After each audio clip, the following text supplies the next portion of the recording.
Hello, and welcome to our Global Location and Geospatial Intelligence Insights webinar. I'm Stacy Allen, a product marketing manager on the Google Maps platform team. Today, I'm here with our guest speaker, Lynne Schneider, Research Director of Location and Geospatial Intelligence at IDC. The Google Maps platform product and marketing teams are continually investing in both internal and external research to explore the latest information and insights on the geospatial industry. We then use this research to develop products and share insights with customers, helping businesses around the globe enhance their products and services and their data science expertise. Today, we'll be delving into the interesting and in-depth world of geospatial analytics, places of interest and imagery data market research, exploring its impact on organizations, products, and performance. Our agenda for today will include insights on how investments in geospatial and location intelligence are driving significant improvement in KPIs for businesses worldwide, the most important areas to integrate with geospatial and location intelligence technology, examples of how to optimize customer experiences, and more. Now I'd like to turn it over to our guest speaker for today's presentation, Lynne Schneider, Research Director of Location and Geospatial Intelligence at IDC. Thanks, Stacy. It's great to be here with you today. There's a lot of information from the survey, so let's get started. As an overview, here's what we're going to talk about today: the importance of location intelligence, understanding how significant location and geospatial data can be when you incorporate them in driving business decisions and strategy. We're going to go through a number of use cases, some usual, some a little unusual, where folks are making use of location-based insights to help with their operations, to target customers, other opportunities. We're going to examine all of those on a use case basis. And then we're going to illustrate how people measured their success, the KPIs and other metrics that were important to them. How could they tell if they've done this well, and how would they communicate that success to the rest of their organization? Just a quick note about the survey process itself. We conducted this survey earlier this year. We had more than 1,000 respondents across the globe from 8 specific countries. The people who participated in the survey were senior business and IT decision makers and represented a wide variety of industries. Our key findings are in this presentation today, and we look forward to sharing with you what this said about their insights on the benefits, the challenges, and their future plans for incorporating location and geospatial information into their organizations. So quickly, what did we find? People were able to improve their business decisions. Everything takes place somewhere. So adding that sense of location provides valuable insight about driving growth and efficiency.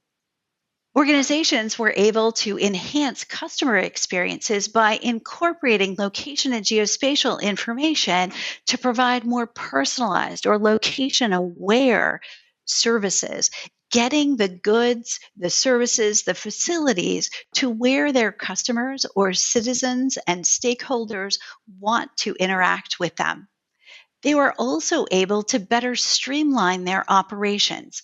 It helps to optimize logistics, transportation, maximizing the use of assets and facilities, and for many, this led to cost savings or operational improvements.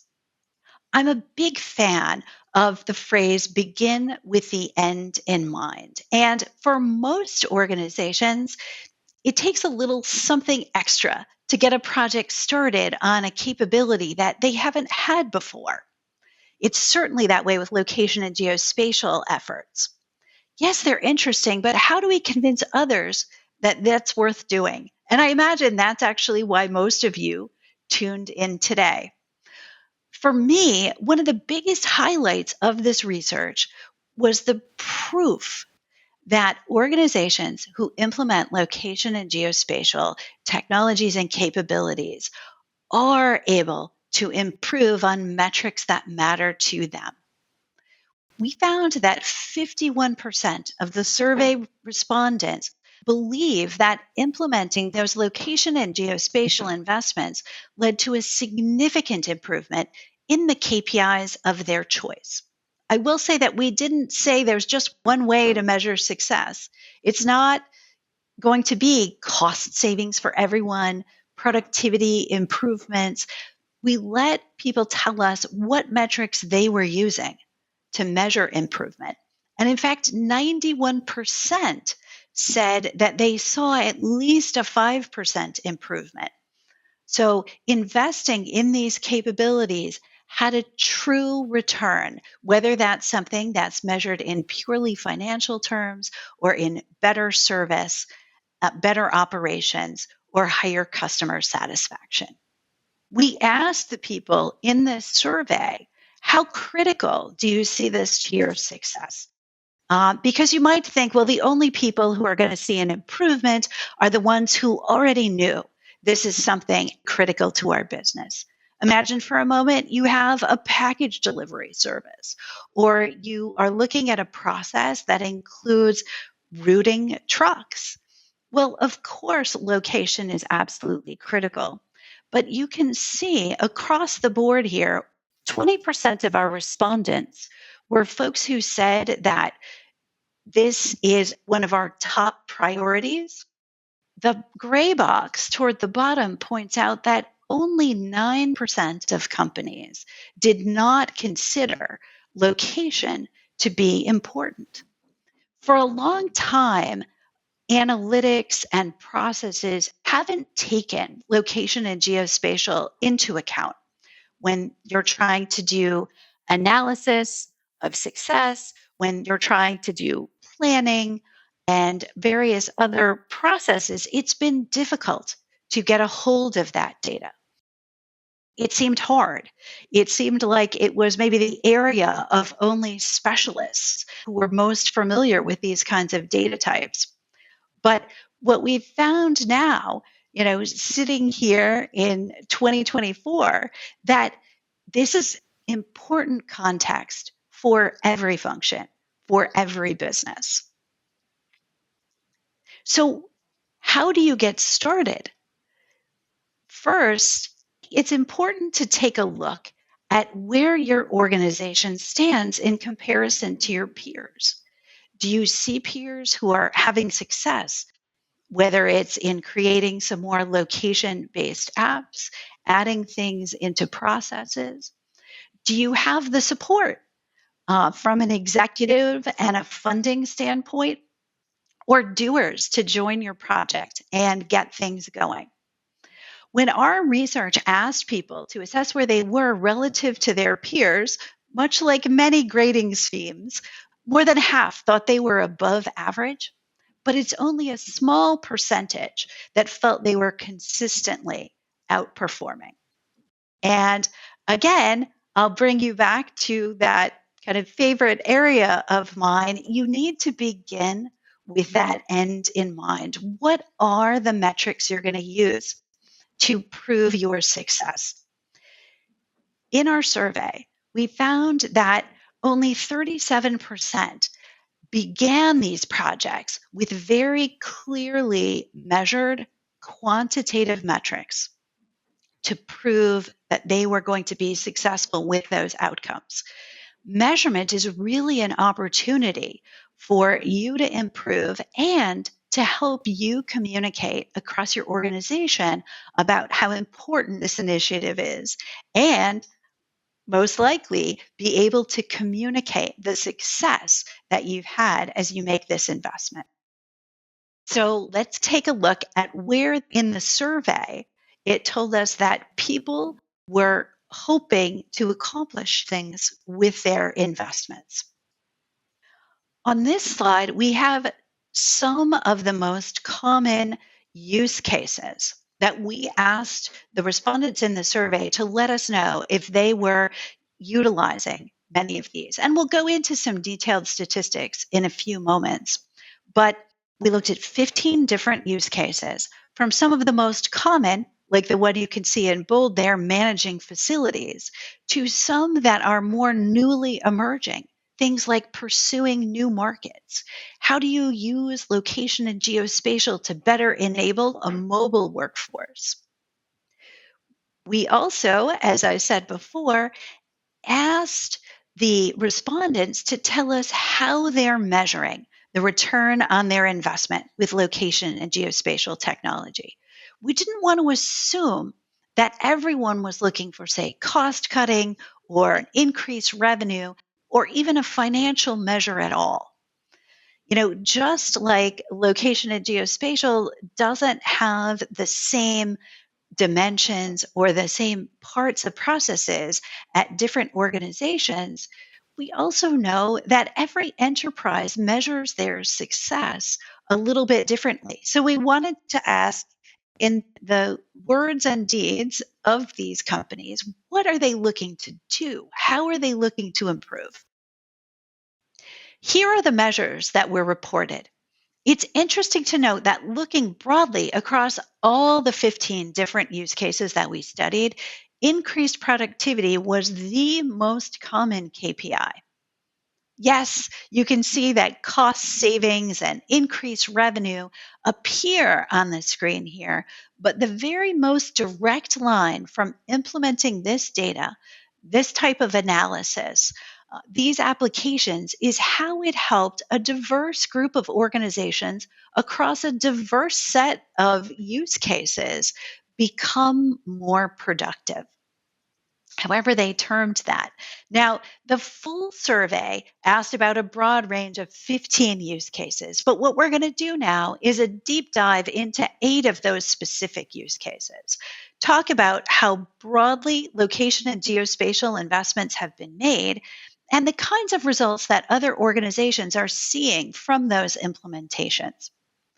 So, as a first step, we're going to take a look at the most broadly adopted use case, which is managing facilities.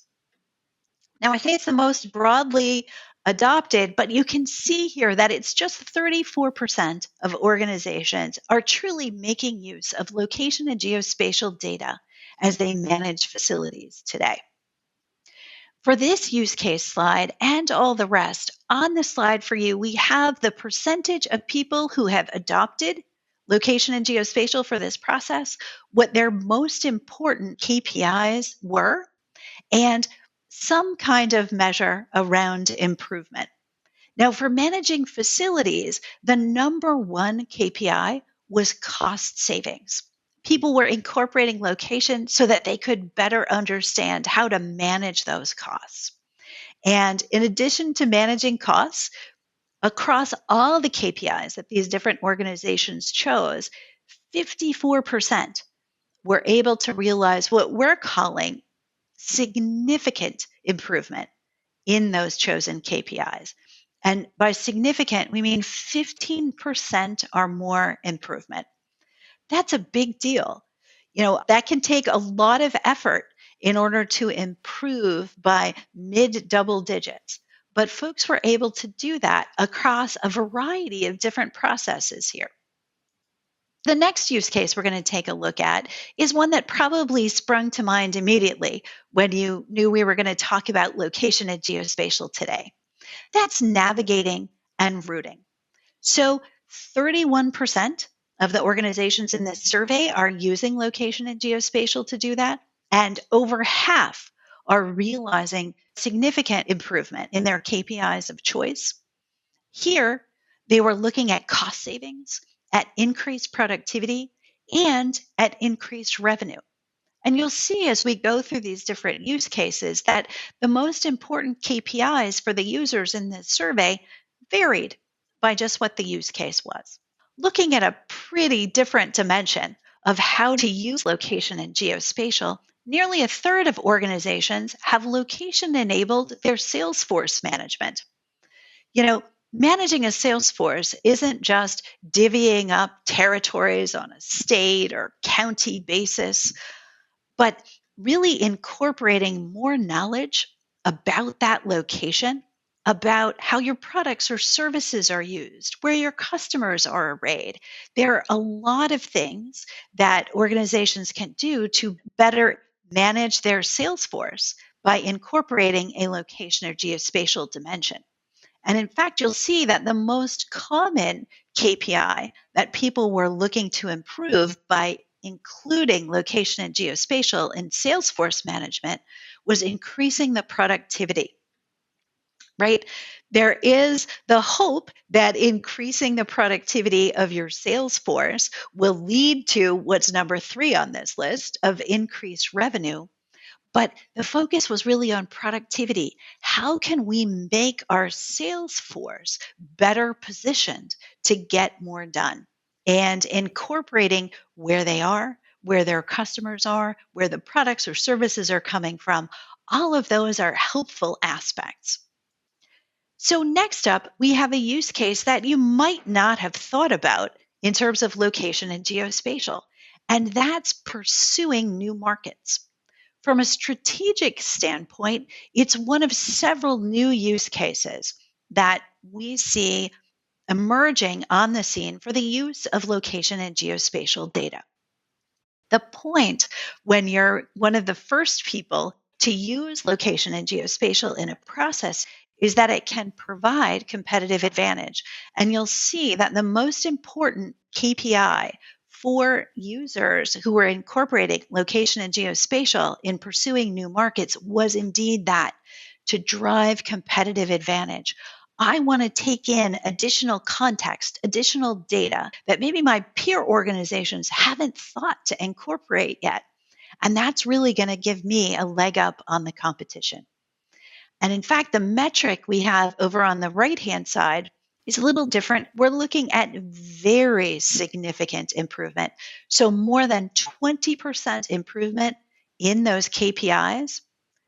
30% of organizations that add this into their pursuit of new markets are able to pass that 20% improvement bar. So I think that's pretty impressive. Next, we have another one of the use cases that might not have been the first to spring to your mind, and that's engaging or servicing customers and citizens. And we say customers or citizens because this isn't just something to be done by commercial enterprises. We see governments and nonprofits also trying to get a better understanding of where are their customers? What do they need? How can we provide a better, more satisfying service and engagement for them? And you'll see that is indeed the number one KPI that they're trying to reach with adding in a sense of location and space and time to their customer engagements is to improve customer and citizen satisfaction. Meeting people at the place where they are with the service that they want, tailored to what fits that community or that situation. All of that led to much higher than the average improvement in KPIs, where we had 56% of the respondents tell us that they experienced that significant improvement. Enabling a mobile workforce. There are a lot of exciting use cases that are making use of location and geospatial, not just to assign where work is going to happen, but also use mobile to make it easier on your employees who are out in the field to capture just what's happening without having to capture location as part of that record. But it just gets incorporated along with that mobile app that you're building, makes it easier then to integrate that back in with what back office workers may be doing with this. Interestingly, this had a very different top KPI. It was around risk mitigation. Knowing where that mobile workforce was, being sure not to send them into dangerous areas without proper equipment. All of that was a great way to improve current processes. And related, utilizing location in monitoring health, safety, or environment is somewhat of a standard use case. So it's only at about 2/3 the rate of tracking assets by location are people truly tracking health, safety, and environmental conditions by location. It's a more unique benefit when people get it right. You can see over to the right that 36%, and that was the highest of anything in this survey, experienced that very significant improvement when they did more to take location into account. One last use case, indoor space planning. I think the pandemic had us all planning in a different way, but as more and more companies are returning to office, this can also be helpful to incorporate more information about location and geospatial. However, this one did have some of the lower levels of extreme return and seemed more like a need to have rather than something that necessarily propelled, revenue, productivity, cost savings, et cetera. So enough about what other people are doing. What are you going to do? And what tips and tricks do we have for you as you move forward with your initiatives? Of course, location and geospatial data is absolutely flooding in. If you think about all the addresses, the mobile device locations, IoT sensors, aerial imagery, video cameras, so many things are pouring out data that has a location or geospatial aspect. Everything that happens in a place. Those places impact operations, people, projects, and more. And so you're not alone if you get that sense that there's more data coming in. 2/3 of the survey respondents told us that they're using more internal location data than they did a year ago. And a full 72% are searching for those trusted external sources of additional location data. And those can be a wide variety of things. Things like point of interest data that help you enrich maps or understand locations, weather data, mobility data, and patterns. And there are all kinds of sources out there that you can use, some more trusted than others. But 72% of people had increased the amount. So it's time to get moving, or you're going to get left behind. There are a few challenges too that I always believe that, being forewarned is being forearmed. So we asked people, what were your biggest challenges as you undertook this project? And we asked them just to name their top three. So across the top row, you can see the things that were a sticky problem for more people. None of them encountered by more than half of our survey respondents, but there are implementation challenges. There are cost justification challenges, and there are data issues. But when you look to the success then that this group was able to have, clearly they found a way to make this all work for them. And so we just wanted to share what some of those other challenges are so that you can be prepared to get your project off on the best foot. The other important piece, of course, is thinking about what you're aiming to do with this. And that what you aim to do by implementing location and geospatial intelligence and data into these processes, it's valuable. Explain that value at the outset. Tell people how you're going to be successful, how you're going to measure that success. This presentation had a bunch of the KPIs that other organizations have used, and frankly, some pretty impressive results about what they're able to do. So, just a reminder, this can provide very valuable insights, and that those measurable goals are going to drive action. When we help illuminate for others in the organization the role that location and geospatial can play in a process and can play in that process or analyst success, I think that we all win. So thank you for your time, and I will pass this back to Stacy to wrap up. Thanks, Lynn. That was a lot of great information. As a brief summary, we're seeing that business leaders across the globe and across industries are prioritizing geospatial investments more and more each year. Location and geospatial intelligence services can provide value across operations, including managing and monitoring facilities, tracking and routing assets, and developing enhanced product services, just to name a few. There's an opportunity to leverage geospatial data in all types of industries and aspects of your business. Based on this information, I'll leave you with 3 key takeaways to consider to get the most out of your investment in geospatial services. First, focus on the benefits. Geospatial services can have a wide range of impact, but you'll want to make sure that you understand the expected outcome before deciding what areas to invest in and in which particular order. Second, find use cases that fit. Geospatial services offer a wide range of integration opportunities, but some will offer a better fit for your business than others. Investigate the products and talk to your stakeholders to get their perspectives on what will help your business succeed the most. Third, invest in analysis. Once you have geospatial services integrated, be equipped to capture and dive into the data to further optimize and quantify the impact geospatial services have on your business. This research provides a great high-level foundation to make the case for investments in geospatial intelligence.